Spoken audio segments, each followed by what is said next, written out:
জবের রিয়ালিটি দেখতে চাও? তাহলে আগে এই ভিডিওটা দেখো।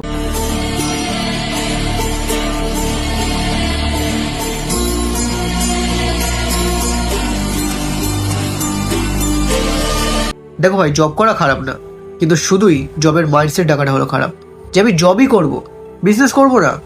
যদি তোমারও মাইন্ডসেট এমন হয় না, তাহলে তোমাকেও কখনো না কখনো কোথাও গিয়ে এমন কোনো ভিড়ের মধ্যে অবশ্যই দাঁড়াতে হবে। দেখো ভাই, স্কুল কলেজ থেকে আমরা পড়াশোনা তো অনেক করি, কিন্তু যে স্কিলগুলো শিখলে আমরা টাকা কামাতে পারবো আমাদেরকে সেগুলোই শেখানো হয় না। ভাই কী হবে এটা জেনে যে বাবরের বাবার নাম কি, মোগল সম্রাট আকবর কোন কোন সাম্রাজ্য দখল করেছিল, সাইন থিটা কস থিটা, কী হবে এগুলো জেনে?